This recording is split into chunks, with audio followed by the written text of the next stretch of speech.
Your mom. Life with love, life with positive energy. That's the life you wanted. I knew your intentions were good. You always placed yourself after everyone else opposed us first. Most importantly, you placed us before anything else. We knew our place was in your heart. You tore this family apart, you broke into pieces that could not be put back together.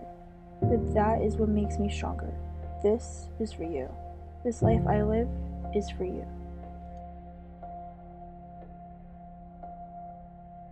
They've identified this victim as being 32-year-old Christina Mazzamani. Murder of a woman last seen alive 2 days ago. The sheriff in that courtroom, especially though for the victim's children. She was only 13 I lived in fear for such a long time. I would cry randomly. I would have nightmares. when her mother was brutally murdered. I recall sitting in the living room early March of 2014. Dad had just told me what happened. The feeling of hopelessness washing over my body as I broke down in the tears, watching my brothers do the same. We didn't go to school for weeks. I was weak. I didn't want to live.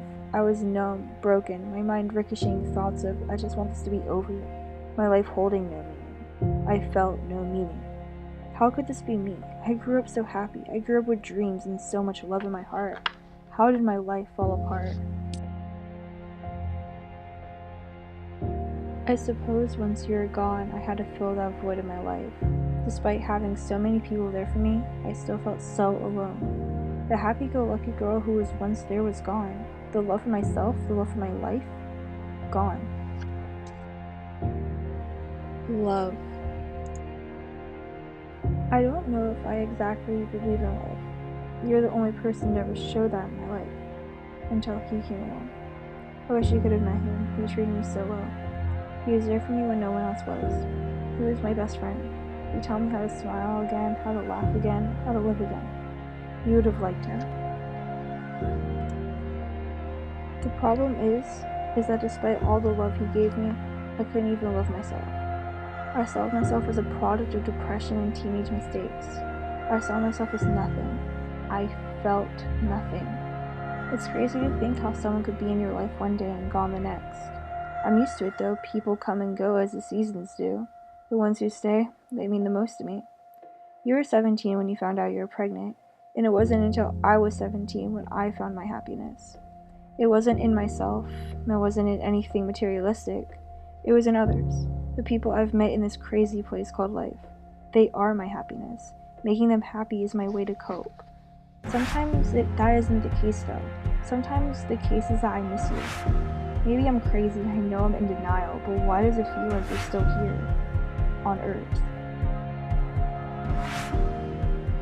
I know you're not a drive away or a flight to take, but I'm constantly searching for you. I know it'll never happen, but I'm waiting for that knock on the door and to hear you say, I love you one last time.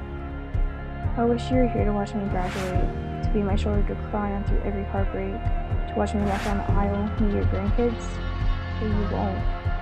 One thing is for certain, no matter how easy giving up may be or how hard life may get, I will live on for you. You will live through me in everything I do. You are my guardian angel. You are my biggest fan. You are my mother. And no matter what, if you are here or not, that will never change. This life I live is for you. This is all for you. I love you. Amber. Amber, I just wanted to call you and say love you, bye.